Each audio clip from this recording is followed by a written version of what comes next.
कपड़ा, गरीबों को कपड़ा पहनाना, कन्यादान देना, दूसरी और जो है सामाजिक मिशन से जुड़ी हुई सारी गतिविधियों में बढ़ चढ़ के इस नाते समाज के प्रति हमारा फर्ज है। हमारा स्वार्थ नहीं था, हमें कोई बड़ा राजनेता नहीं बनना था, हमें कोई बड़े ऊंचे ओहदे पे नहीं जाना था।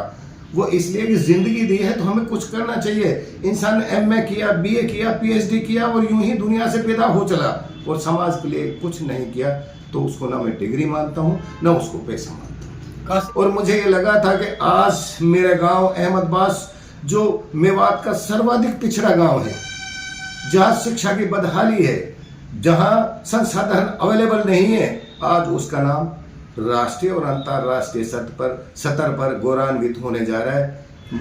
चूंकि हमने बचपन में वो गरीबी के हालात देखे, जब हमारा समाज गरीबी की जंजीरों में जकड़ा हुआ था, अनपढ़ता की वजह से हमारे समाज में जो किसान लोग थे, जमींदार लोग थे, गांव के आम लोग थे, वो कर्जे के बोझ तले जकड़े हुए थे।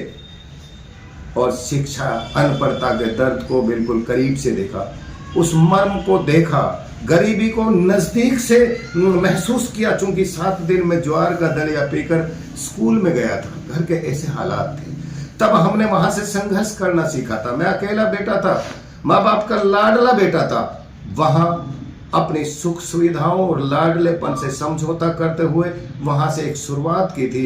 और पिनंगवा गांव के कैलाश सिंह शास्त्री हमारे अध्यापक हुआ करते थे, उन्होंने मुझे बड़ा प्रेरित किया, मेरे अध्यापक साहिबान ने। सर, आपको पहले भी शिक्षा रत्न से सम्मानित किया जा चुका है, लेकिन हाल ही में भारत के कोहिनूर अवार्ड 2024, जिसके साथ 3 सोसाइटियों ने आप लोगों को सम्मानित किया है, तो वो कौन कौन सी सोसाइटी हैं और किस तरीके की फीलिंग आपको आ रही है, किस तरीके की खुशी आपको मिल रही है, क्या कहोगे इसको लेकर?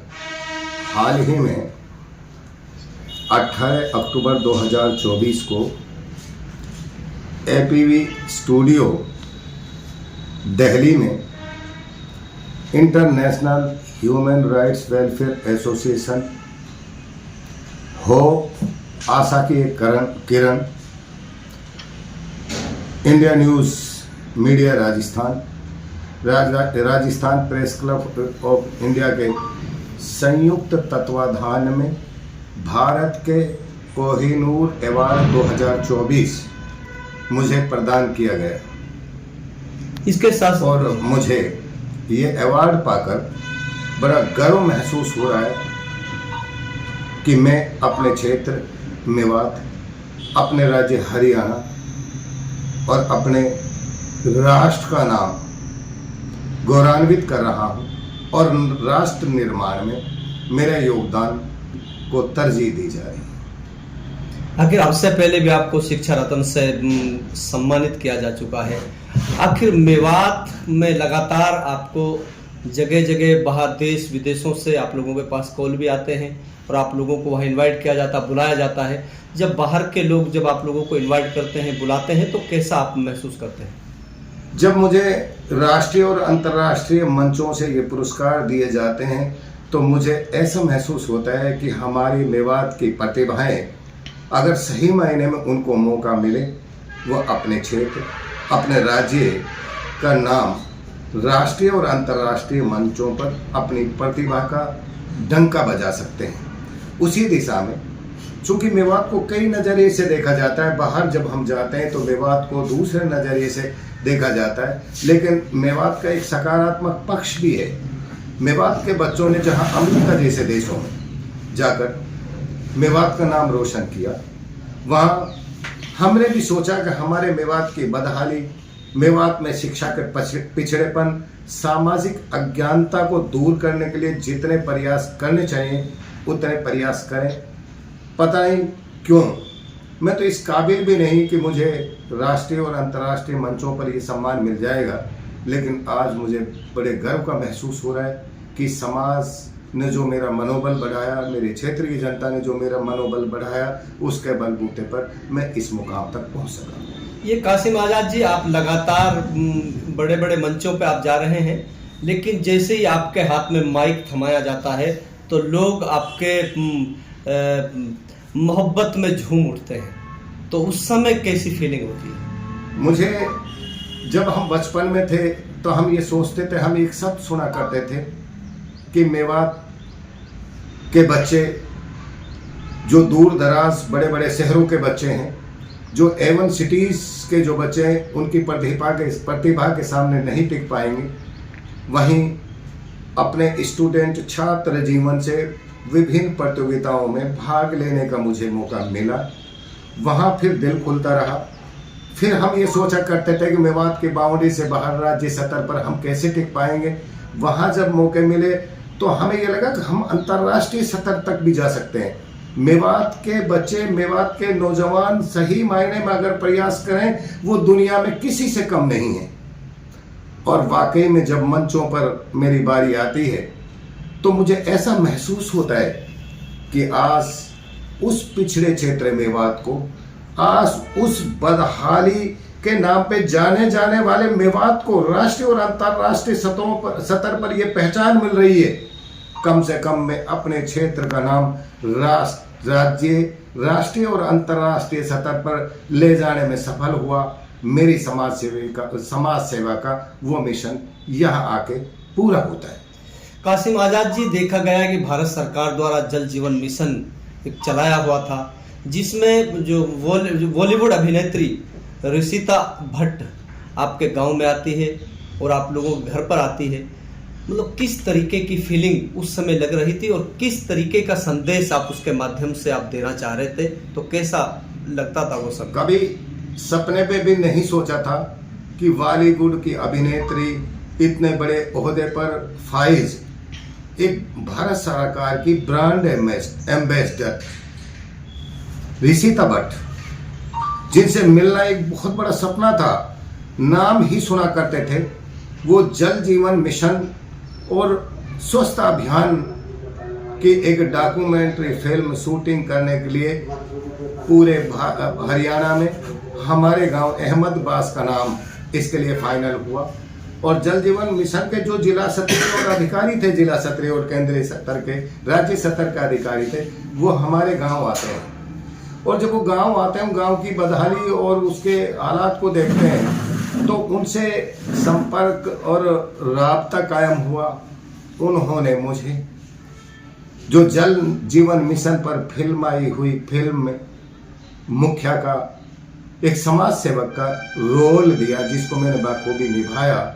और मुझे ये लगा था कि आज मेरे गांव अहमदाबाद, जो मेवात का सर्वाधिक पिछड़ा गांव है, जहां शिक्षा की बदहाली है, जहां संसाधन अवेलेबल नहीं है, आज उसका नाम राष्ट्रीय और अंतर्राष्ट्रीय स्तर पर गौरवान्वित होने जा रहा है। मुझे वाकई में ये लगा कि मैं जल जीवन मिशन के इस डॉक्यूमेंट्री फिल्म के माध्यम से अपने गांव का, अपने क्षेत्र मेवात का, अपने राज्य हरियाणा का नाम आगे तक ले जाने में कामयाब हो सका। मेरे लिए बड़ा गौरव का पल था। ये भी जानकारी प्राप्त हो रही है कि कासिम आजाद जो है, भूखों को खाना खिलाना, नंगे को कपड़ा पहनाना और प्यासे को पानी पिलाना, ये इनकी पहली प्राथमिकता है। इसको आप कैसा देखते हैं? चूंकि हमने बचपन में वो गरीबी के हालात देखे, जब हमारा समाज गरीबी की जंजीरों में जकड़ा हुआ था, अनपढ़ता की वजह से हमारे समाज में जो किसान लोग थे, जमींदार लोग थे, गांव के आम लोग थे, वो कर्जे के बोझ तले जकड़े हुए थे। और शिक्षा, अनपढ़ता के दर्द को बिल्कुल करीब से देखा, उस मर्म को देखा, गरीबी को नजदीक से महसूस किया। चूंकि 7 दिन में ज्वार का दलिया पीकर स्कूल में गया था, घर के ऐसे हालात थे, तब हमने वहां से संघर्ष करना सीखा था। मैं अकेला बेटा था, माँ बाप का लाडला बेटा था। वहां अपनी सुख सुविधाओं और लाडलेपन से समझौता करते हुए वहां से एक शुरुआत की थी। और पिनंगवा गांव के कैलाश सिंह शास्त्री हमारे अध्यापक हुआ करते थे, उन्होंने मुझे बड़ा प्रेरित किया, मेरे अध्यापक साहिबान ने। और मैं आगे चल के आया, जब सक्षम हुआ 10वीं और 12वीं तक मैं आया, उस तक कंपटीशनों में हिस्सा लिया। तब क्षेत्र में 91, 92, 93 में जन साक्षरता अभियान, मेवात की शिक्षा की बदहाली को दूर करने के लिए जिला प्रशासन और राज्य सरकार ने चलाया था, जिसमें मेवात के समाज सेवी लोगों ने, संगठनों ने बढ़ चढ़ के हिस्सा लिया। तब हम गाँव में जाया करते थे, जब लड़की का पढ़ाना मेवात में बहुत बुरा माना जाता था। लोग कहते थे लड़की स्कूल जाके क्या करेगी, ये बिगड़ जाएगी।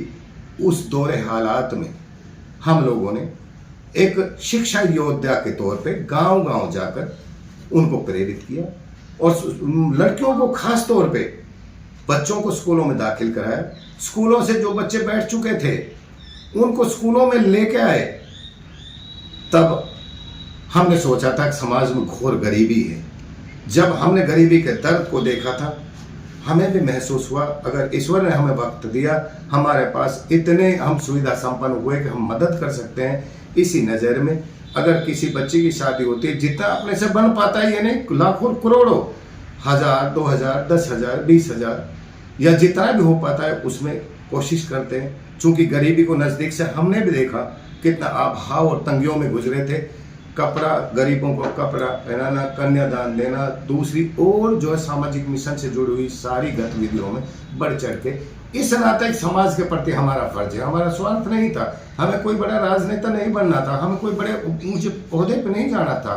वो इसलिए कि जिंदगी दी है तो हमें कुछ करना चाहिए। इंसान ने MA किया, BA किया, PhD किया और यूं ही दुनिया से पैदा हो चला और समाज के लिए कुछ नहीं किया, तो उसको ना मैं डिग्री मानता हूँ ना उसको पैसा मानता हूँ। कासिम आजाद जी, इस कामयाबी के पीछे किसका आप हाथ मानते हैं? जो मुझे ये कामयाबी मिली, सर्वप्रथम तो मेरी माँ और मेरे बाप जिन्होंने पालने में झुलाकर और उस घोर गरीबी के हालात में मुझे पढ़ाकर, उसके बाद मैं अपने समाज को देना चाहता हूं जिन्होंने समय ब समय मुझे प्रेरित किया, मोटिवेट किया और मुझे आगे बढ़ने के लिए मतलब एक दिशा दी। मैं अपने क्षेत्र की जनता, मैं मेवात की जनता, अपने प्रदेश हरियाणा की जनता और खास तौर पे अब के दौर में राष्ट्र के, इंडिया के उन जनसेवी संगठनों, उन सामाजिक लोगों को जो वाकई में ये महसूस करते हैं कि इसी प्रतिभा को दिशा और दशा देनी चाहिए, उनको मैं श्रेय देता हूँ, खास तौर पर अपने क्षेत्र की जनता।